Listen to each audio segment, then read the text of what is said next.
आपका मैं आभारी हूँ क्योंकि मुझे आप जल्द बुलाए और अपनी बात रखने के लिए मुझे मौका मिला, इसलिए मैं आपका आभारी हूँ। मैं इस शब्द से शुरू करूँगा ताकि कोई ये न समझे कि हमारे लिए ही ये बोल रहे हैं। मैं आम जनता जो बोलती है वही बात मैं यहाँ रख रहा हूँ। और संविधान आगे ये भी बोलूँगा कि संविधान कैसा बना और संविधान के तहत हम कहाँ तक चल पाए और संविधान ने कितनी हमको आज़ादी दी है, उसका हम कहाँ तक किस ढंग से अच्छी तरीके से देश को बनाने में हम इस्तेमाल कर रहे हैं, ये बहुत बड़ी बात है। ठीक है, आपके भाषण में तो आपके अचीवमेंट भी आए, आपके अनुभव भी आए और आप जो चाहते थे उसको यहाँ पर रखने की कोशिश की है। लेकिन मैं इससे शुरू करता हूँ, बदलना है तो अब हालात बदलो, बदलना है तो अब हालात बदलो, ऐसे नाम बदलने से क्या होता है। देना है तो युवाओं को रोजगार दो, सबको बेरोजगार करके क्या होता है। दिल को थोड़ा बड़ा करके देखो, लोगों को मारने से क्या होता है।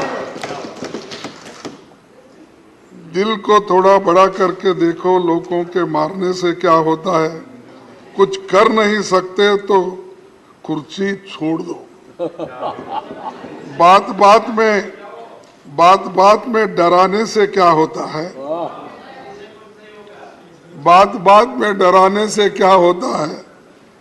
अपनी हुक्मरानी पर तुम्हें गुरूर है, लोगों को डराने से धमकाने से क्या होता है।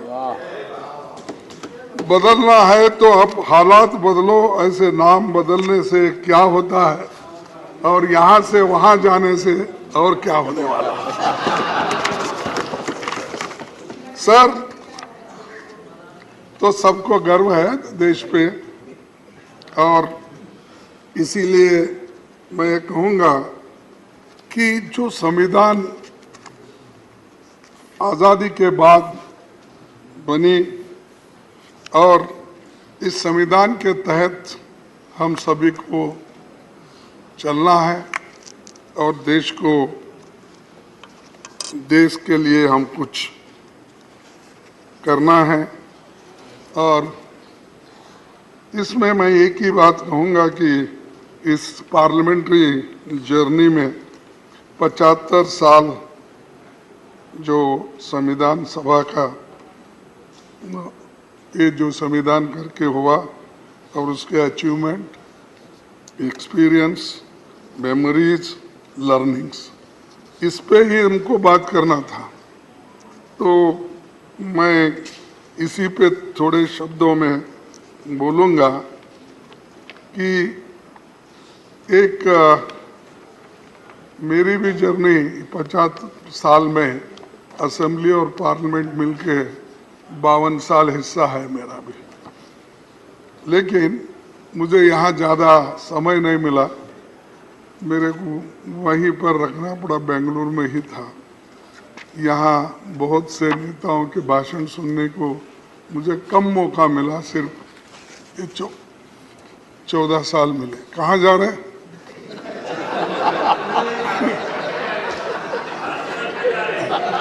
नहीं, बड़ी गड़बड़ी में जा रहे थे तो मुझे लगा, बड़ी गड़बड़ी में जा रहे तो मुझे लगा, तो इसलिए पूछा। ये टच करना कानून का उल्लंघन भी है। अब ये साहब, हमारे हाउस में उल्लंघन बहुत होते हैं, फिर भी आप दिलदार हैं, उसको संभाल लेते हैं। उसीलिए मैं बोला उसको, संजय सिंह को और चड्ढा को बुला लो। आ गए? कहीं नहीं गए। आ गए। वही चिंता थी मेरे को, उधर गए फिर क्या।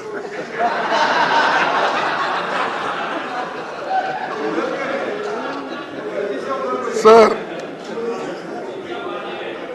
ये संविधान सभा, ये भवन आजाद भारत के सारे बड़े फैसलों का गवाह है और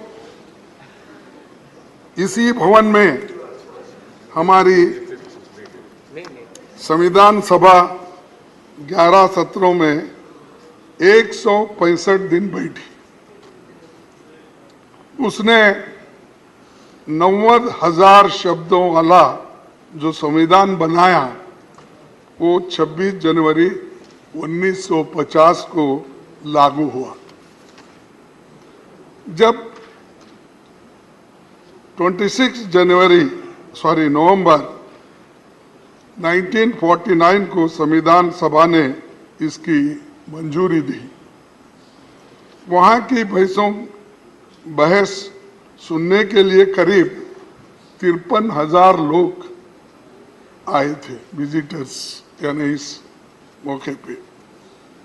सभापति जी, आपने अपने जयपुर के पीठासीन अधिकारी सम्मेलन में संविधान सभा के 11 सत्रों के व्यवधान रहित संचालन को एक आदर्श स्थिति कहा था, यानी किस ढंग से वो चला और कितनी अच्छी थी, यह आपने जयपुर के अपने मीटिंग में अपने वक्तव्य में कहा। तो ऐसा वो एक वक्त था जो सबको लेके लोग चलते थे और लोकतंत्र को ठीक ढंग से ठीक रास्ते पे ले जाने के लिए कितनी कोशिशें होती थी, इससे ये अंदाजा लगता है। उस वक्त कौन थे प्राइम मिनिस्टर? पंडित जवाहरलाल नेहरू। नहीं सर, आपकी याददाश्त बहुत अच्छी है। इधर क्यों देख रहे हैं? नहीं, इधर ये टैक्टिकल है। मतलब ऐसे लगता है कि बहुत अच्छा स्क्रिप्ट किया हुआ है। साहब मेरे आपको याद दिला रहे थे साहब, सर, आपको याद दिला रहे थे जरा।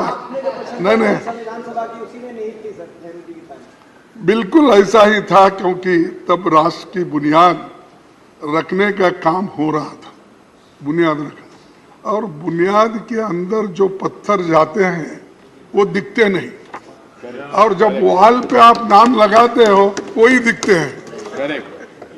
आप कभी भी जाइए साहब, आप तो 2-4 अनेक कोर्ट तो उद्घाटन किए होंगे अब तक, कहीं भी जाइए, जो बिल्डिंग ठहरती है बुनियाद पर, वो अंदर के मजबूत पत्थर किसको भी नहीं दिखते, लेकिन ऊपर का नाम। माने खड़गे जी, मैं हाल में भारत मंडपम गया था। हाँ, नींव भी देखिए, देखी और ऊपर भी देखा। यही मैं बोल रहा हूँ। आप बहुत से लेकिन देखते हैं दुनिया के नेताओं ने जो मुझे कहा, सर बोलने दीजिए, आश्चर्यचकित हो गया। सर बोलने दीजिए। उसकी नींव का भी आधार समझ में आ गया, ऊपर का भी समझ में आ गया। उसीलिए साहब इतने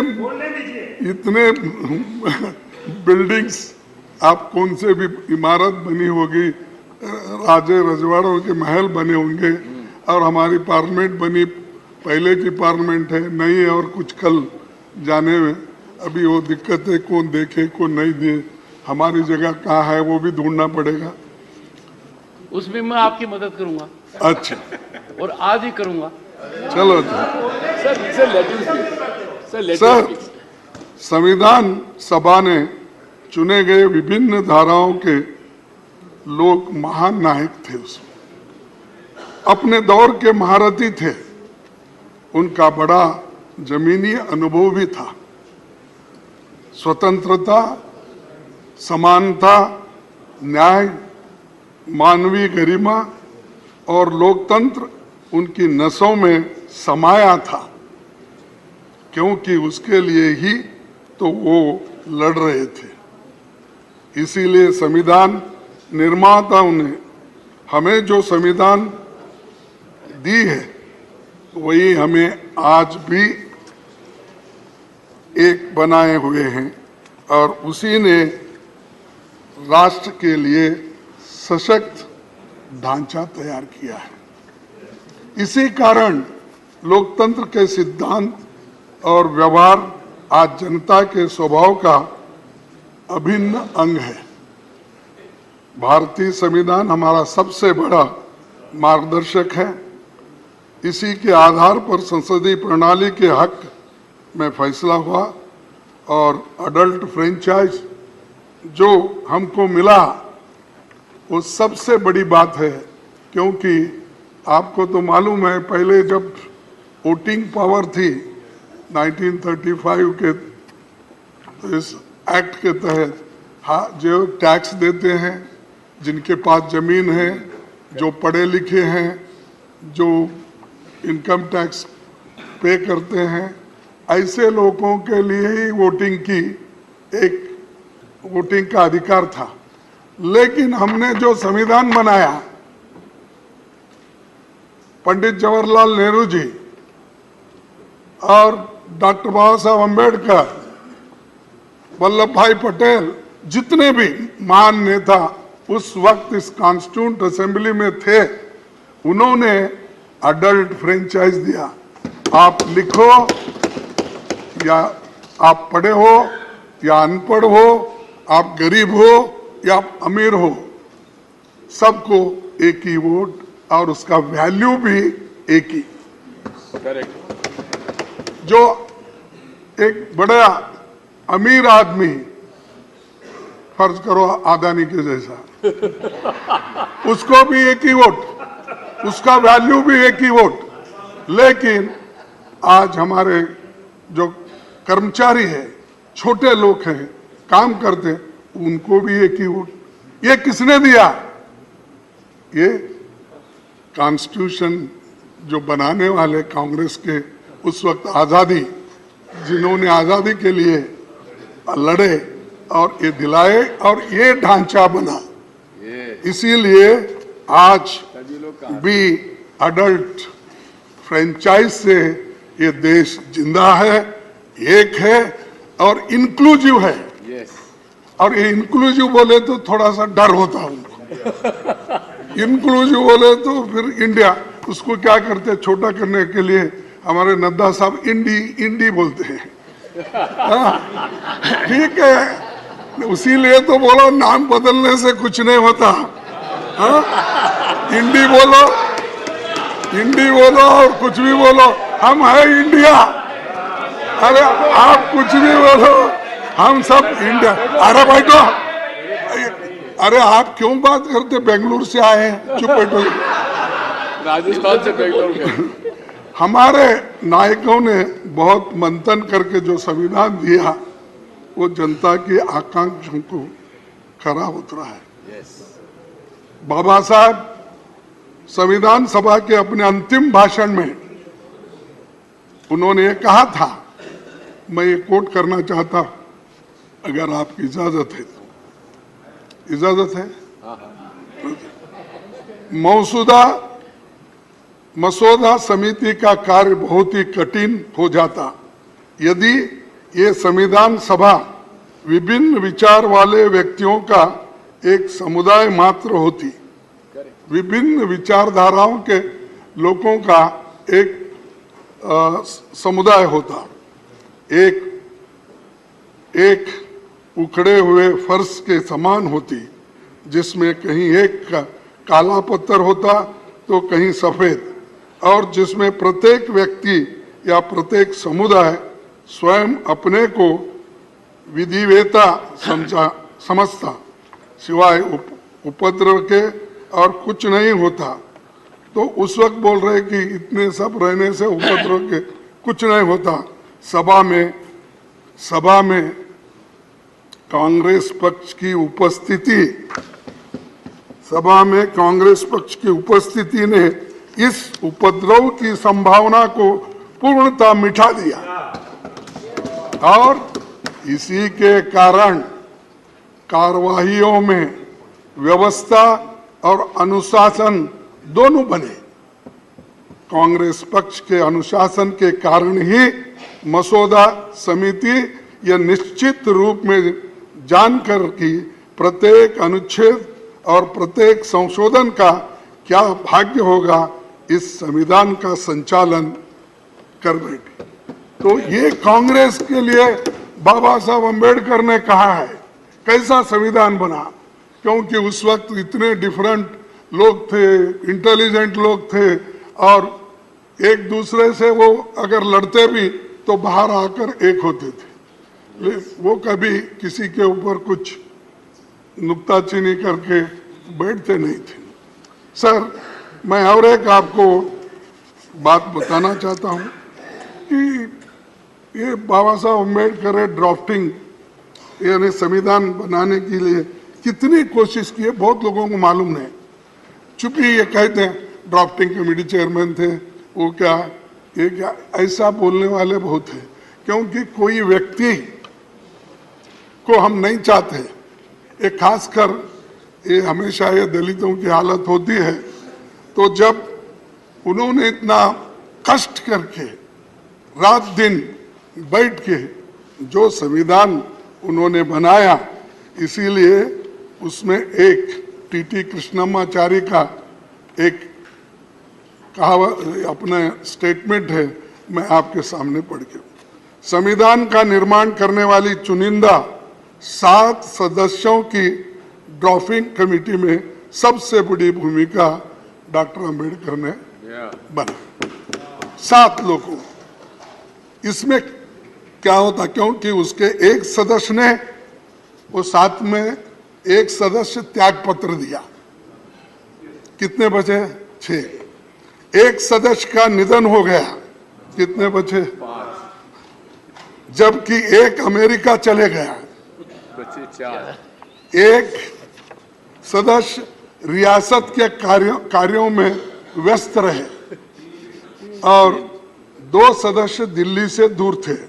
उनकी सेहत खराब होने के कारण कम मौजूदगी होती थी, तो सारा दारोमदार बाबा साहब अम्बेडकर की। ये इतिहास है, हम इसको कभी नहीं कहते हैं। ये बार बार यही बोलते हैं ड्राफ्टिंग कमेटी के ये थे, सब मेंबर्स ने मिल। अब ये टीटी कृष्णमाचारी जो मेंबर थे उसके कॉन्स्टिट्यूंट असेंबली के, और खासकर इस ड्राफ्टिंग कमेटी के मेंबर थे, उन्होंने ये बात कही।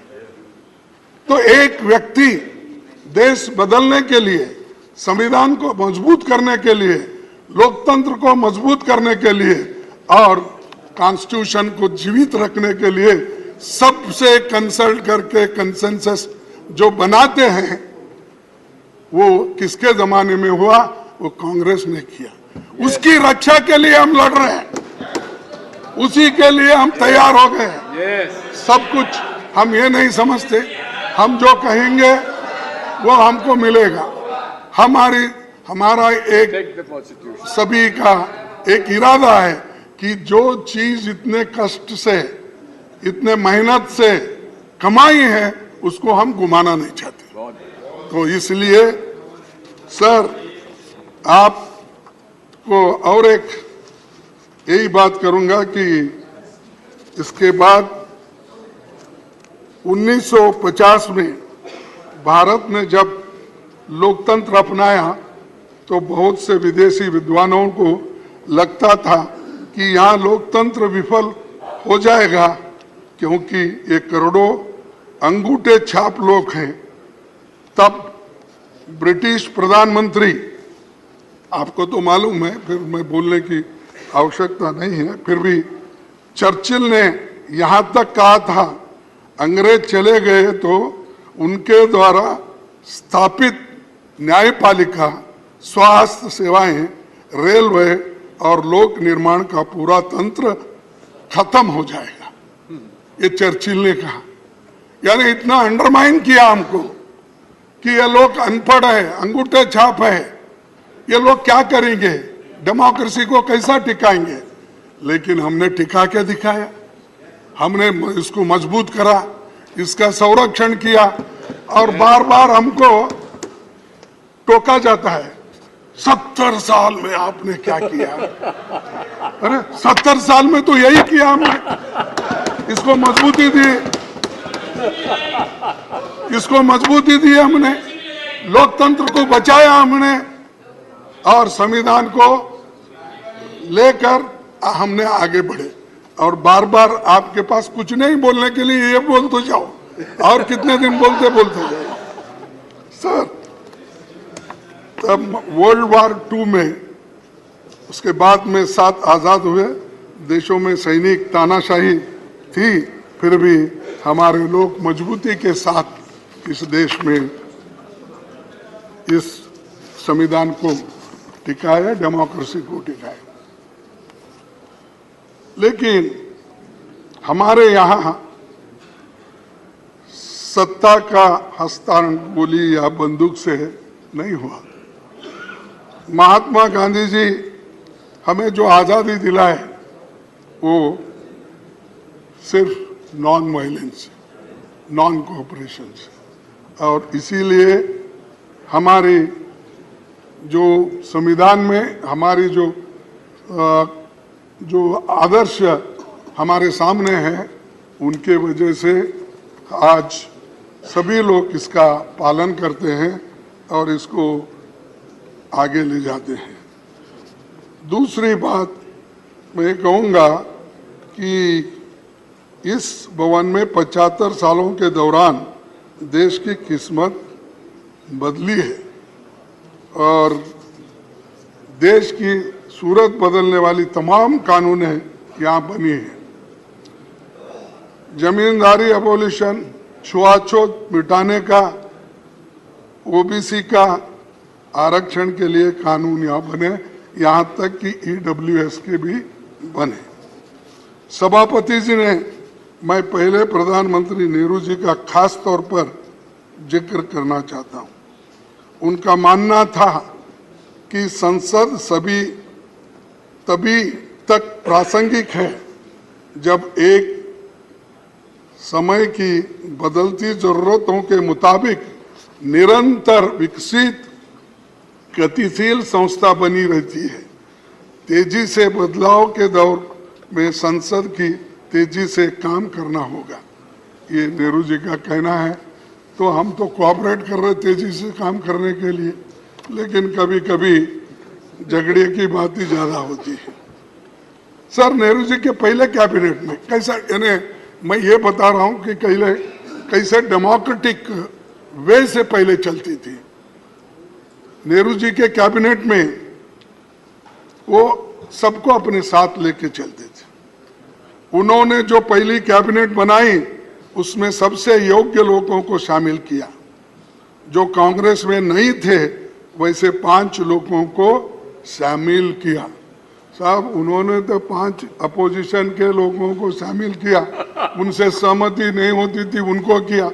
आप तो हमारी छाया भी नहीं देखना चाहते। उन्होंने पहली कैबिनेट बनाई थी बाबा साहब और श्याम प्रसाद मुखर्जी साहब समेत 5 दूसरे धारा के विचारधारा के लोग थे। अब हो सकता है सर, ये कब तक चली सर? हाँ, ये परंपरा कब तक चली? नहीं, ये नहीं, देखिए, जब तक नहीं, उसके बाद में तो हर पार्टी, हर विचारधारा के लोग अपना अपना फ्लैग लेके निकले ला। जब झंडे अलग हो गए, लेकिन इसको बुनियाद डालने के लिए, सहन करने के लिए, सबको लेके जाने के लिए ये काम उन्होंने किया। अब तक तो चल रहा है, लेकिन एक कि आप अपोजिशन को सहन नहीं करते, उन्होंने सहन करके अपने कैबिनेट में लिया। हाँ, बाबा साहब अम्बेडकर को देखो, नहीं, अरे सुनो जी, तुमको क्या इतिहास मालूम है? मैं बताता हूँ। जब कोई भी पार्टी बनाते हैं तो अलग अलग पार्टी में होते हैं, तो वो बाद में बहस करता हूं मैं आपसे, आओ मेरे पास में सब सबूत है। सर, नेहरू जी के बारे में बहुत बातें बोलते हैं अपोजिशन के लोग, खासकर बीजेपी के लोग। ये छोड़ दीजिए, जो आदमी 14 साल जेल में रहकर सब कुछ सहन करके, देश के बुनियाद डाल के, बड़े बड़े कारखाने बना के, पब्लिक सेक्टर बना के, नौकरियां दे के इतने बनाए, वो बुनियाद डालने के बाद देश बढ़ा और 5 ही साल में हम आगे बढ़े। तो मैं आपको आगे थोड़ा सा दिखाऊंगा कि किस ढंग से, देखिए बोलते हैं नेहरू जी के कितना बड़प्पन था कि अपने राजनीतिक विरोधी धारा को नेता श्याम प्रसाद जी को केंद्र में इंडस्ट्री और सप्लाईज मिनिस्टर बनाए।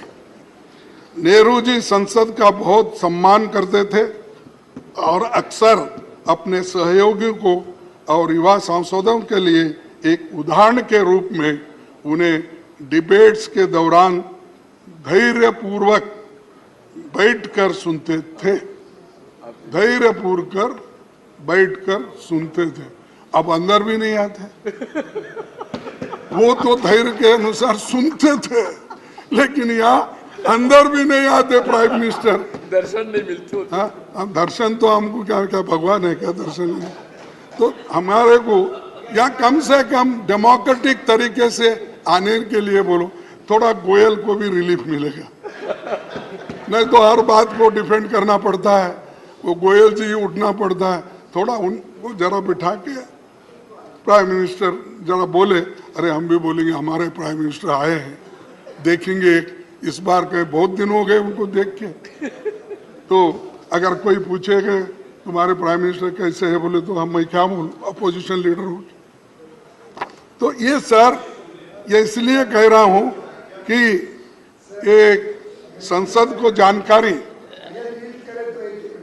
अरे क्यों भाई, आपका तारीफ किया मैं।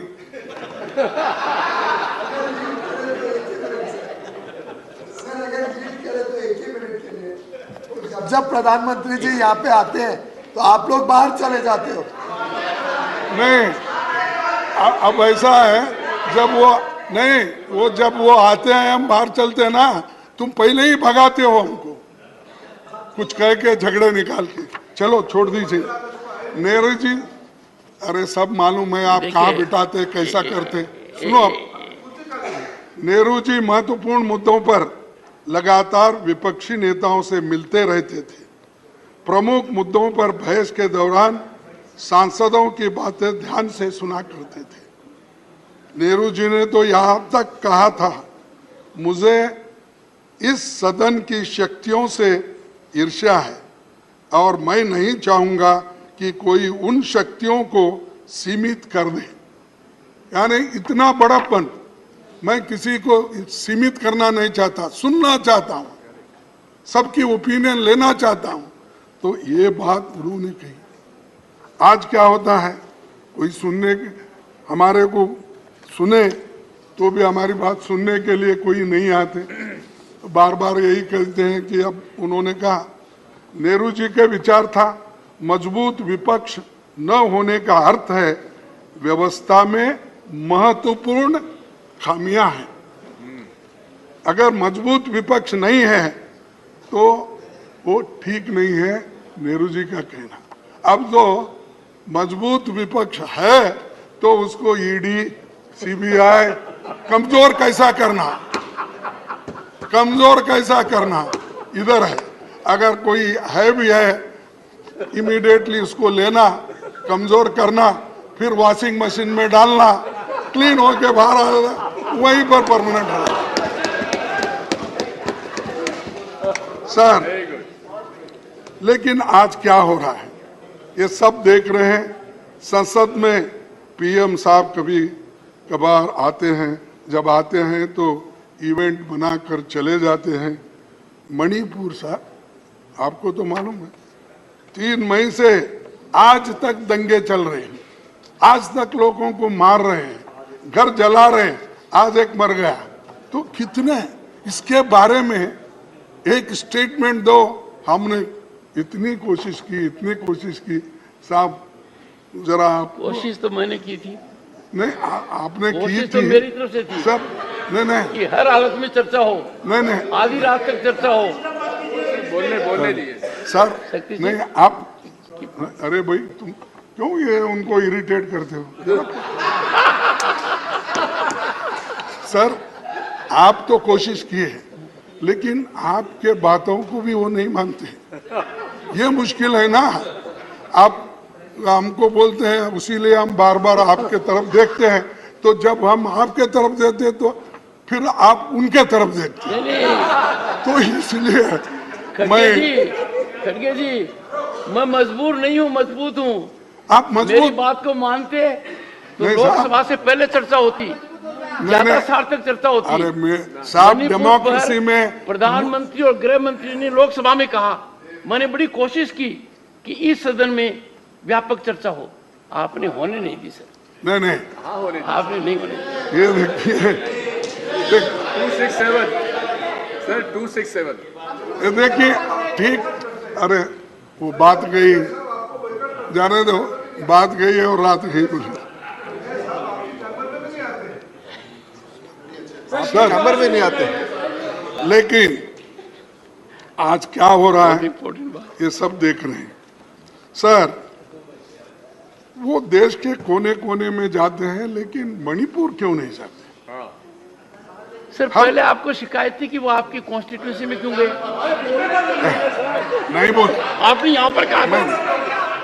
मैंने बोला नहीं, मेरे माननीय वो खड़गे आने जी, दो। आपने इस सदन में कहा था नहीं। कि वो मेरे कॉन्स्टिट्यूंसी में क्यों जाते हैं? नहीं नहीं साहब, वो आने दो मेरे कॉन्स्टिट्यूंसी में। कुछ काम करके दिखा के, कुछ तो करते नहीं।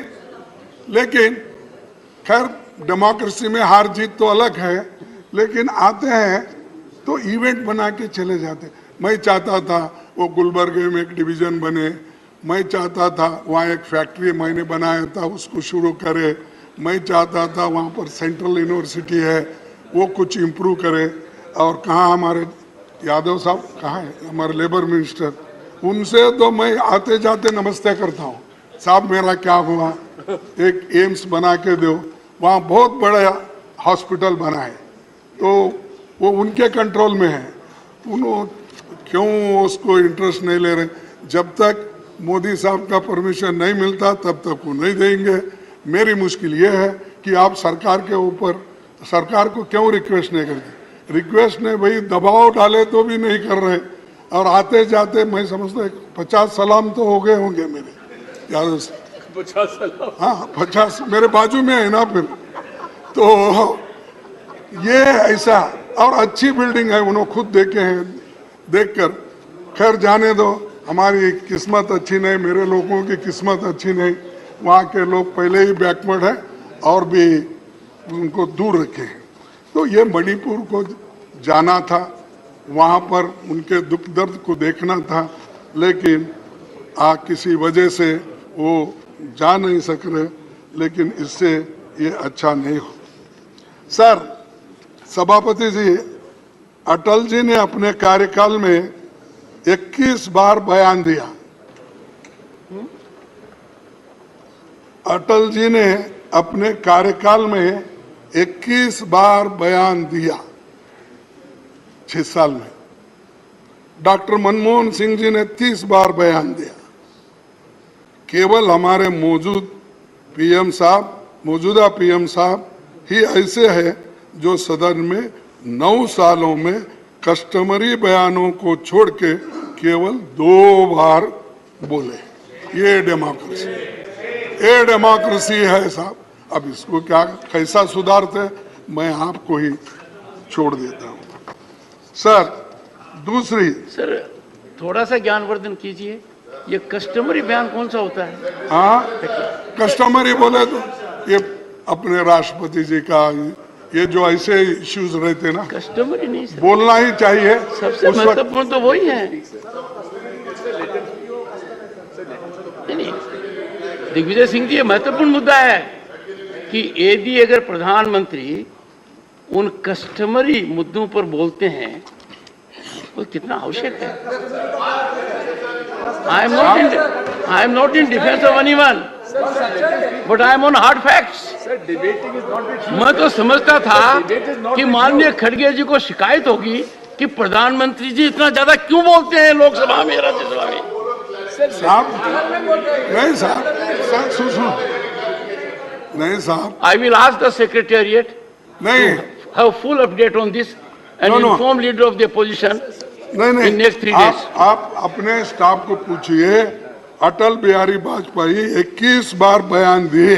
बयान देना अलग है, कस्टमरी जो उत्तर देना, हर चीज पे जो राष्ट्रपति के इस पे भाषण देना, वो अलग है। तो ये 21 बार बयान जो वाजपेयी साहब ने दी, अलग अलग ओकेजन पे दिए सो है। वैसा ही मनमोहन सिंह जी ने 30 बार दी, ये अलग अलग ओकेजन में दी। ये बात मैं बोल रहा हूँ, वो भाषण देते नहीं, बोलते नहीं, बाहर बहुत बोलते हैं, इतना बोलते हैं वो हजम ही नहीं होता हमको, इतना बार बोलते हैं। साहब, वो आपने बोला कि मैंने तो चांस दिए तो भी आप लोग नहीं बोलते हैं, चर्चा नहीं करते। सर, हमने पहले 267 में 7 बार इसके इस सदन में 267 में 7 बार चर्चा हुई। क्वेश्चन आवर सस्पेंड करके 10 बार चर्चा हुई। कितने सालों में? हाँ, कितने सालों में? कितने सालों में? In how many years? देखो, मैं कह रहा हूँ ये सदन में जो हुआ है, लेकिन आप एक बार भी नहीं कर आप रहे। मुझे कटघरे में खड़ा कर रहे हैं, इसलिए आपसे संरक्षण मांग रहा हूँ कि जो फिगर दे रहे हैं, आपके हाथ में जिन्होंने फिगर ठीक दिया है, है, मैं वो उनसे फिगर आपको पूछिए भेज दूंगा। कि कितने दशक में ये हुआ है। नहीं, मैं डेट वाइज, सर, मैं बहुत नरम दिल का आदमी वो हूँ। फिगर दे दूंगा। सुन लीजिए सर। ऐसा नहीं This is बोलो। Goyal. ये Have क्या है? respect for your leader. ये चुप बैठो भाई। तो आपको चेयरमैन साहब को ऐसा नहीं सताना चाहिए। सर, सर, पहले तो आप उकसाते हो और फिर उनको डांटते हो। नहीं, वो ऐसा बीच में बोल। आपने पहले वाली बात भी बहुत सही कही थी। I became the कानून first बनाने chairman के where leader of opposition declined to see me in the chamber at my request. Yes, I noticed it.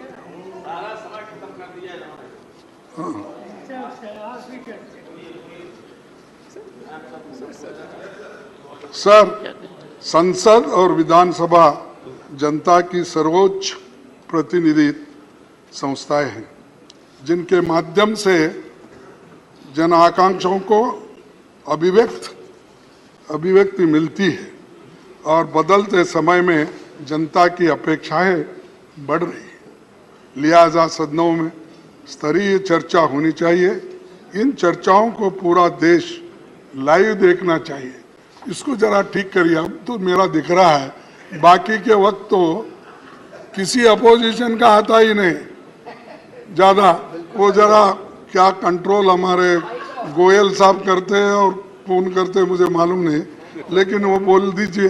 कम से कम हमको तो बाहर चांस नहीं मिलता, यहाँ तो चांस मिलता है, तो जरा दिखाते दीजिए। जनता के सवाल उठा सकते हैं। अब जब भी हमारे ये अभी तेलंगाना के नेता उठा रहे थे, ऐसा उठते रहते हैं, हम डांटते रहते हैं, लेकिन वो जो कहते हैं कम से कम यहाँ अगर रजिस्टर हुआ तो बाहर भी मालूम होता है भाई हमारी बात कोई रखे। अब उसी लिए ऐसी चीज़ें संवैधानिक ये मुख्य है और संवैधानिक तरीके से हम जो काम करते हैं उसको आपका प्रोत्साहन मिलना चाहिए और सरकार का भी हमको देने का ये कोशिश होनी चाहिए। और ये संसद लोगों के हितों तथा अधिकारों का संरक्षक है और आप हमारे गार्डियन हैं और अगर हमारे ऊपर कुछ अन्याय हो रहा है फौरन आप हमारे अपने को संरक्षण देने वाले आप भी हैं। नहीं तो हम इतने कम लोग हैं, उतने सब लोग अगर हमको मारते पीटते रहेंगे तो फिर बाद में आपके पास कौन रहेगा, हमें रोना पड़ता। तो इसीलिए जरा आपका संरक्षण जरूरी है। और मैं ये कहूँगा कोरोना के महामारी में भी बहुत कुछ कमियां थी, फिर भी हमारे देश में उसको भी ठीक ढंग से निभाने की कोशिश हो गई, लेकिन चंद जगह जैसा यूपी है, दूसरे स्टेट्स हैं, उसमें जो भी कमियां थी वो भी यहाँ पर हमने पहले चर्चा में लाए थे और उसका पूरा जिक्र यहाँ पर हुआ। पहले का जो 33 दिन का था 20 में, फिर उसके बाद 21 में 58 दिन था, फिर 22 में 56 दिन था। ये कोरोना के जो बड़े बड़े जो भी ये थे वो तो खत्म। सर सभापति जी, दुनिया भर में वैसे तो 19वीं सदी में निर्मित 2 दर्जन संसद भवन उपयोग में लाए जा रहे हैं। भारत में लोगों की दिल दिमाग पर 144 खंभों वाली एक गोल इमारत छाई हुई है। यही देश की आज़ादी के बाद से 75 सालों में सारे महत्वपूर्ण फैसले यहाँ पर हुए। इस इमारत की वास्तुकला पर भारतीय परंपरा की छाप है, लेकिन इसको नफरत से नहीं देखना चाहिए, क्योंकि इस सदन में नेहरू जी बैठे थे, अंबेडकर बैठे थे और बहुत से नेता, बड़े बड़े वल्लभ भाई पटेल, ये सब बैठे हैं। इसलिए भूल ही जाना, उधर ही जाएंगे, ऐसा शुरू हो गया। कल लेके जा रहे शायद, हमको अभी मालूम नहीं मुझे। सर सभापति जी, संसद का सबसे बेहतरीन कामकाज पहली लोकसभा में मैं बता रहा हूँ 1952 से 1957 के बीच सिर्फ 5 साल में माना जाता है कि जिसमें 677 बैठकें हुई, 319 विधेयक पारित हुए 5 साल में। और उस दौरान कानूनों पर हुई बहसें जिज्ञासा और केंद्र बनी हुई। संसद का मुख्य काम कानून बनाना है, लोगों को सशक्त बनाना है, इसीलिए ये नीतियाँ यहाँ पर तय होती थी और सभी लोग एक मत से ऐसे नीतियों को सपोर्ट करते थे। सर राज्यसभा और लोकसभा में एक से एक अनुभवी संसद आज भी है, पहले भी थे, और उसके लिए सबको जरा बोलने की आज़ादी भी मिलनी चाहिए, क्योंकि अगर बोलने की आज़ादी नहीं मिली, सिर्फ हम लोग, हो सकता है मेरी भी गलती हो सकती है, नहीं बोल के नहीं बोलता, लेकिन मेरी गलती, एक छोटा गलती को, मेरे छोटे गलती को आप बहुत बड़ी सजा देते हैं, और वो इतना बड़ा गलतियां करते हैं, सारा देश देखता है, सब उधर माफ कर देते हो। तो इसीलिए मैं कृपया करके दोनों बैलेंस करके चलिए, दोनों बैलेंस करके अगर चलेंगे तो हमको भी एक मौका मिलेगा बार बार आपको कहने का, विनती करने का, ये सब चीजें होती। सर और एक कानून बनाते समय बिलों की स्टैंडिंग कमेटी में छानबीन के लिए नहीं भेजा जाता, तो कम से कम ये तो करना चाहिए सर, ये तो आपको हक है। नहीं नहीं नहीं, इस बिल में खामियां हैं, इसीलिए इसको स्टैंडिंग कमेटी को भेजना चाहिए। और इसके लिए सभी लोग, मैं आपको उदाहरण के तौर पर चंद चीजें बताऊं। कमेटियों को भेजे जाने वाले बिल्स का प्रतिशत 2009 और 14 के दौरान 71% था, 71% था। वहीं 16वीं लोकसभा में 2014 से 2019 के बीच घटकर 27% हो गया, रह गया। और 2019 के बाद इसमें इतनी गिरावट आ गई 13% रह गया। साहब कहा 71%, और फिर पूछते हैं आपने क्या किया, क्या किया? यही किया हम, 71% स्टैंडिंग कमेटी को भेजा छानबीन करके, और आपने क्या किया? 13%, 27%। ये इससे बिल कैसे स्क्रूटनाइज होंगे? वो जैसा दिल में आया वैसा हो जाएगा, फिर बाद में हम पछताएंगे, फिर सुप्रीम कोर्ट बोलेगा इसको छानबीन करके नहीं लाए, और वहाँ के सभी एमपी और राज्यसभा के मेंबर, लोकसभा के मेंबर शायद अनपढ़ होंगे, समझते नहीं, तो ऐसा ही भेज दिए। तो उधर से एक टिप्पणी हमको सुप्रीम कोर्ट से, बाकी के जनता लोग ये कहते हैं कि भाई हमारे बारे में ये सोचते नहीं, सोच कर कानून नहीं बनाते। लेकिन आप गड़बड़ी में इतने कानून भेज देते हो, वो बुलेट ट्रेन से भी फास्ट आता है, बुलेट ट्रेन से भी फास्ट बिल पास होते हैं। तो इसीलिए सर मैं अभी 5 मिनट लूंगा, फिर आपको बोर नहीं करूंगा। ठीक है, आपने देखा समय खत्म हो गया 5 मिनट से। Go ahead. आज आलम यह है कि सरकार विधेयकों को सीमित समय में पारित कराने से लेकर सदनों की बैठक कम से कम कराने की कोशिश में चली। इस कारण कानून की गुणवत्ता वैसी नहीं रहती जो व्यापक विचार मंथन या छानबीन से गुजरे कानूनों की होती है। आज आलम यह भी है, 2021 में भारत के प्रधान न्यायाधीश ने कहा कि बिना व्यापक बहस के जल्दबाजी में संसद में कानून बनाने से गंभीर खामियां रह जाती है, कई पहलू अस्पष्ट रह जाते हैं। वही बात मैंने कहा। और ये इसके हालत ये नहीं होती थी कि लोग यहाँ पर बॉर्डर पे किसान हमारे बैठ नहीं सकते थे।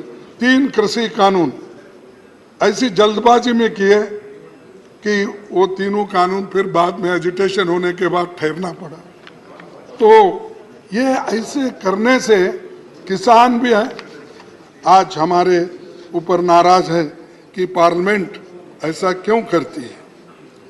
और एक सर, 30 जनवरी 2011 को तत्कालीन विपक्ष नेता अरुण जेटली जी ये बात किए थे।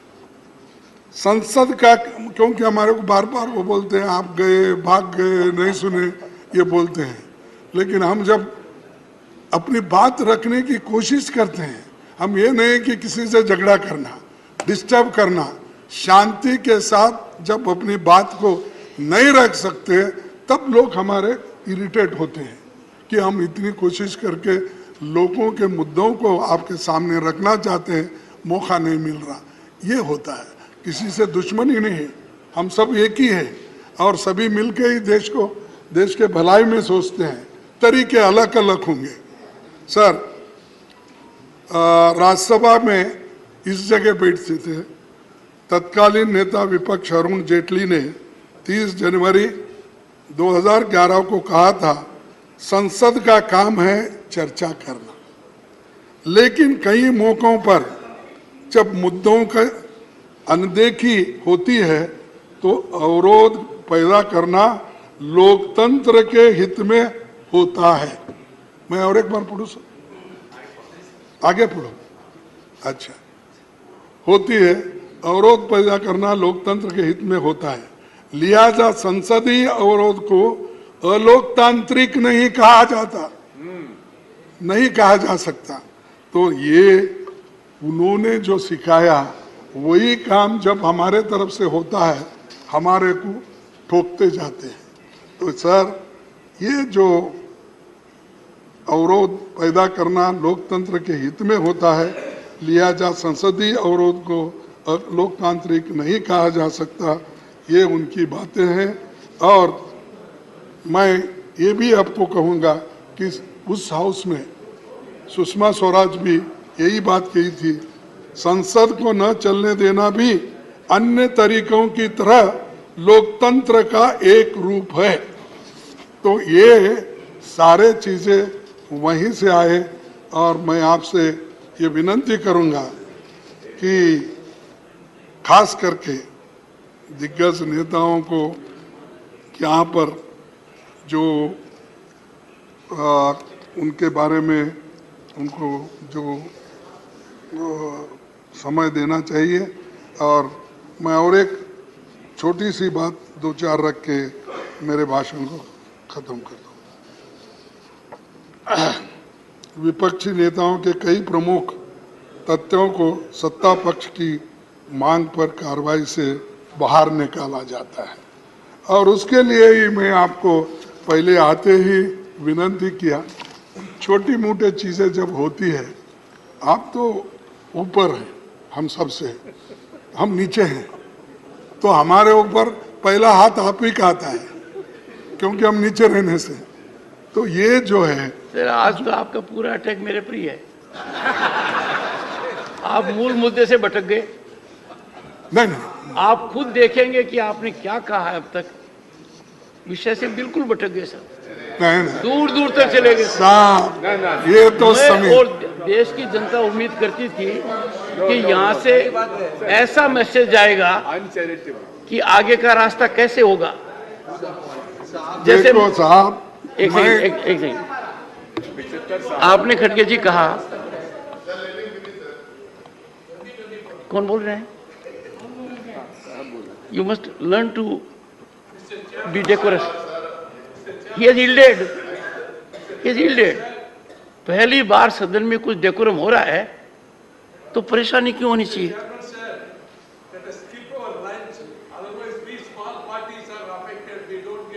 You will get the chance, sir.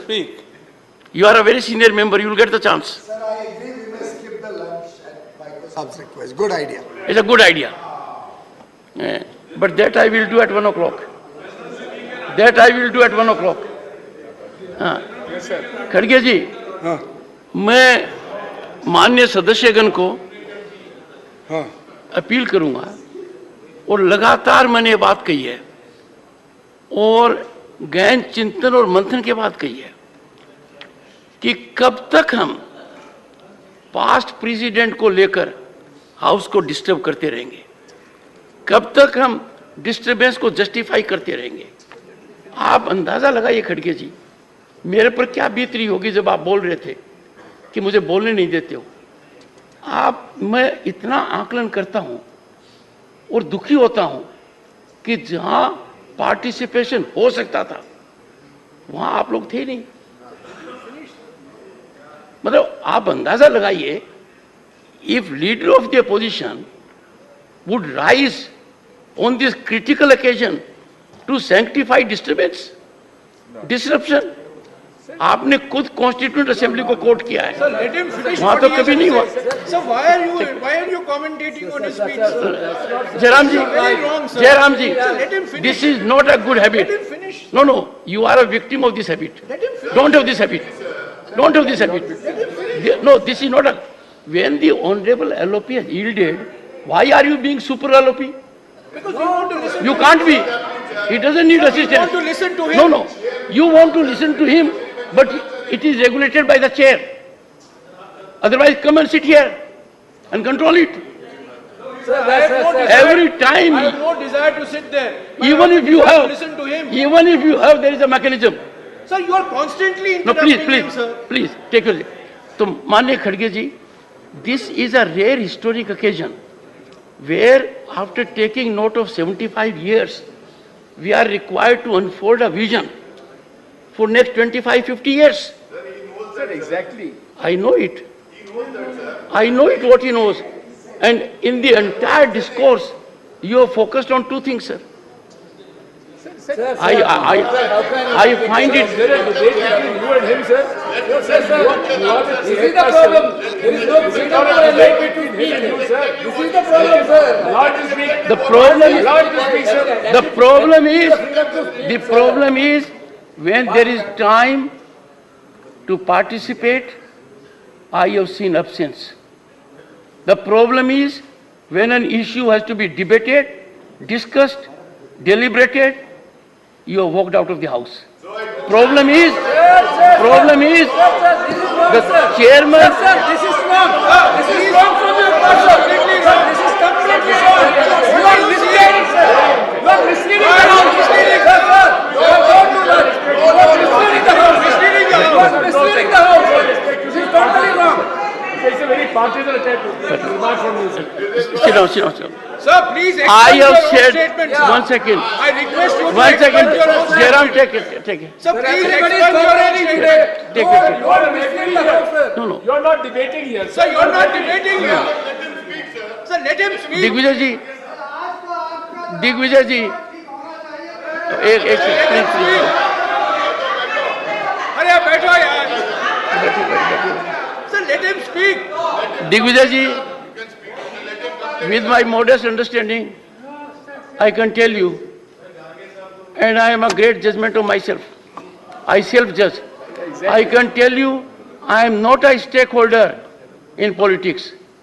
I am certainly stakeholder that this upper house, the House of Elders, conducts itself in a manner so that it earns respect of others. We must exemplify our conduct by decorum, discipline. One second. One second. Sir, please don't cast aspersions on all. One second. Sir Would you approve that two honorable members should every time come to the rescue of LOP? Is it not an insult to the position he holds? Sir, allow him to speak. Put some people in discipline court. I would urge, if you do not curb the tendencies of other members, let me tell you, things will get on a tangential route. There was an occasion when you wanted to speak and somebody said, give Digvijay Singh ji an opportunity. In the process, the honorable member was insulting you, insulting me. We don't want that. Okay. So all I say is, we have had some discussion. We have to emanate from this theatre sir a मैं तो most खत्म करता important हूँ message to the world outside. Sir, that applies to all of us, including the Conclude, sir. Honorable members, with the sense of the House, we are continuing during the lunch recess as well. Go ahead. Sir thank you sir क्या tolerance है अच्छा बस आपने thank you तो कहा. Sir सभापति जी मैं ज़्यादा बात नहीं करना चाहता हूँ क्योंकि अब टेंशन में आ रहा मामला. तो सर हम बहुत दिन से ये कोशिश कर रहे हैं, सभी की इच्छा है कि महिला रिजर्वेशन का बिल आना चाहिए और महिलाओं को देना चाहिए जो ड्यू है. आज तक हमने सब कोशिश की, लेकिन अब मैं समझता हूँ आप जब आप ये मुद्दा उठाएंगे तो जरूर आपके बात को मान्यता वो दे देंगे. तो मैं ये आंकड़े इसलिए देता हूँ थोड़े से.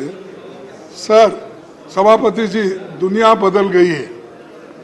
इस समय राज्यसभा में 10% और लोकसभा में 14% महिला सांसद है. विधानसभाओं में महिलाओं की भागीदारी 10% है. 1952 में नेहरू जी के प्रधानमंत्री काल में पहली लोकसभा में केवल वो भी 5% सांसद महिलाएं थी, लेकिन 70 साल के बाद भी आज 14, 15, 10 के अंदर ही है महिला थी. तो अमेरिकी, मैं और भी आंकड़े देता हूं कि महिलाओं को दूसरे जगह भी ऐसा ही हो रहा. अमेरिकी संसद में 2%, ब्रिटेन में 3% महिला सांसद थे. आज अमेरिका की संसद में 28% और ब्रिटेन में 33% महिला सांसद आज है. तो इसीलिए मैं आपसे गुजारिश करूंगा कि इस महिलाओं का जो बिल है इसको आप ये कर दीजिए. और दूसरी चीज अनएम्प्लॉयमेंट की बात चल रही है कि क्योंकि इस 75 साल में हम जब बात करते हैं इधर अनएम्प्लॉयमेंट इतना बढ़ रहा है, इतना बढ़ 8 करोड़ लोग एजुकेटेड वो आज रास्ते पे है. और इन्फ्लेशन तो सब बढ़ रहा है, आपको मालूम है. वो कोई टमाटर डाल के आए तो आपने बहुत उसको डांटा. वो हकीकत थी 400 रुपये 500 रुपये. शायद आप मकान में नहीं पूछे शायद कि आजकल टमाटर की, प्याज की, तेल की, दाल की क्या कीमत है. वो हिसाब आप नहीं पूछ रहे क्योंकि पूरा जिम्मेदारी उनको वहाँ छोड़े और बाकी का जिम्मेदारी आप यहाँ लिए. इसीलिए ज़रा मुश्किल होगा उनका. लेकिन ये ज़रूरी है, इन्फ्लेशन कंट्रोल करना इम्पोर्टेंट है. नहीं तो डिस्ट्रॉय हो जाएगा डेमोक्रेसी. अनएम्प्लॉयमेंट अगर बढ़ती गई तो डेमोक्रेसी नहीं रहेगी. इसीलिए मैं आपसे विनती करता हूं कि इन चीजों को कुछ उत्तर दे। सिर्फ हमने वो किया, ये ठीक है, G2 ठीक है, G2 क्या G20 सर, नहीं, क्योंकि वो जीरो में कमल का फूल ही दिखता था। अब देखिए साहब, वो आप देखिए, Very good, boss. हाँ, आप देखिए वो कभी भी एडवर्टाइजमेंट। खड़गे जी, आपका स्तरीय नहीं है, आपका स्तर नहीं है, आपका स्तर नहीं है। तो मेहरबानी करके G20 की मजाक मत उड़ाइए। G20 बहुत अरे बड़ा मजाक समूह नहीं है। भाई, लेकिन शायद माननीय leader of the opposition Congress के अध्यक्ष भी है, उनको तो सिर्फ 2G दिखता है, 1G and sun ji, 2G दिखता है। अरे ये देखो सर, मैं ईमानदारी के साथ कहता हूं, देश की जब बात आती है उसमें हम सब लोग एक है, उसमें कोई फर्क नहीं। लेकिन तुम बार बार वो गुत्ता मत लो, तुम भी पैट्रियट हो। पैट्रियट हमारे लोग हैं, जान हमारे लोग दिए, मर गए हमारे लोग, मजा आप उठा रहे हो और हमको सिखाते हो। सर आखिरी एक बात कह के आज आप बहुत एजिटेटेड हो। मैं खत्म करता हूँ। नहीं, आज आप बहुत एजिटेटेड हो, हाँ? आप बहुत गुस्से में हो आज। नहीं ना ना, सर, हमारी वतन परस्ती के अनगिनत तारीखें हैं, हमारी वतन परस्ती के अनगिनत तारीखें हैं, बेशुमार खिस्सा है। हो भी क्यों ना वतन से मोहब्बत, हो भी क्यों ना वतन से मोहब्बत, ये तो हमारे ईमान की हिस्सा है। तो धन्यवाद सर, आपने इतना टाइम दिया।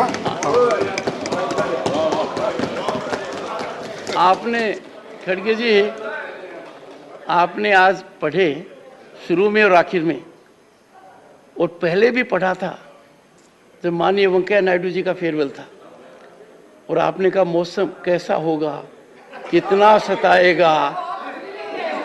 नहीं,